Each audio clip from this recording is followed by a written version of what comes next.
Class 6 के student please listen carefully. आज आपको मैं चैप्टर पढ़ा रहा हूँ, चैप्टर 6। इस चैप्टर की टाइटल है हु आई एम, मैं कौन हूँ। Who I am. Before you read, पढ़ें इसको, देखें, स्टार्ट करते हैं। In this lesson we look at what we are like and how each of us in different.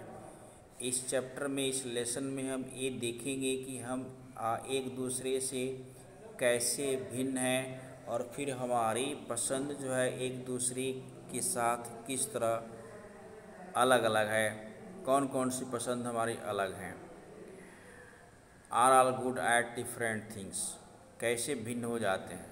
As you read this, जैसे आप पढ़ेंगे, think about what you are like and what you are enjoying doing.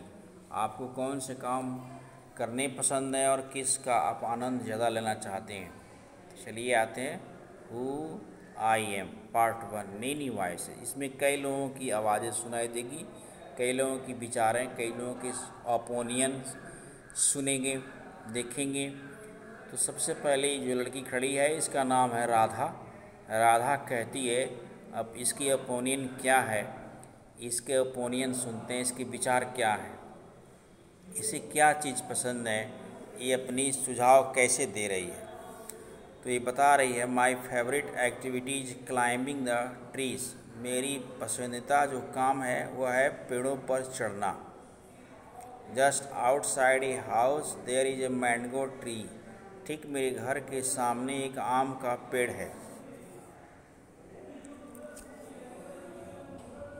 Which I love to go up, जिस पर मैं ऊपर जाना या ऊपर चढ़ना पसंद है। इट्स ब्रांच स्प्रेड आउट, इसकी डालियाँ बहुत फैली हुई हैं। So it is simple to climb up tree, इसलिए इस पर चढ़ना बिल्कुल आसान है। And I can sit comfortably in fork of 2 branches, और 2 डालियों की शाखाओं के बीच मैं पूरी आराम से बैठ सकती हूँ। My mother tells me it is not sensible for girl to climb tree. मेरी माँ बताती है कि लड़कियों को पेड़ पर चढ़ना बुद्धिमत्ता का काम नहीं है। But one afternoon she climbed up too, लेकिन एक दिन दोपहर के बाद वह भी चढ़ गई। And both of us sat there talking and eating raw mangoes, और हम दोनों वहीं बैठ कर के कच्चे आम खा रहे थे और बात कर रहे थे। When I am high up in tree, जब मैं ऊपर ऊंचाई पेड़ पर होती हूँ, I feel like I can rule the whole world, तो मुझे महसूस होता है कि मैं पूरी दुनिया पर शासन कर सकती हूँ। ये था राधा का पसंदीदा काम, राधा के विचार, राधा के सिद्धांत। अभी हम लोग आते हैं इसके आगे, नाजिर क्या कहता है। देखिए, नाजिर की फिगर भी इसमें दिया गया है। नाजिर अपना बात बता रहा है। नाजिर के चेहरे को देखिए। नाजिर फिर अपना बात शुरू करता है। व्हेन आई ग्रो अप, जब मैं बड़ा हूँगा, I want to become a seed collector. मैं चाहता हूँ कि मैं एक बीज संग्रह करता बनूँ। बीज इकट्ठा करके जो रखा जाता है ना, बीज संग्रह करता बनूं। अब इसका बीज संग्रह करता ये क्यों बनना चाहता है, जब आगे आप पंक्ति देखेंगे तो समझ में आ जाएगा। वही कह रहा है, we have cotton field in our village and every year my father spend lots of money on buying new seeds to grow और cotton plants.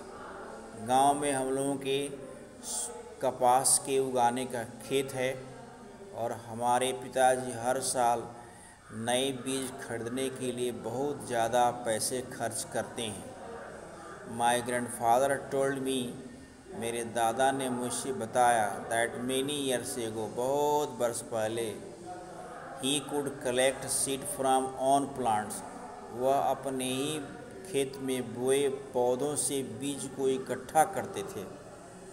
Which could be sown to grow new plants during next day, और फिर अगले साल नए पौधों को उगाने के लिए उसी को बोया जाता था। But today that does not work so, लेकिन आजकल ऐसा होता नहीं है। So we have to spend money to buy new seeds every single year. इसलिए हमें मात्र एक साल के नए बीज खरीदने के लिए पैसे खर्च करने पड़ते हैं। I want to find out why that is so. मैं यह पता करना चाहता हूँ कि ऐसा क्यों है। I want to learn how to preserve seed. Preserve मतलब होता है सुरक्षित रखना।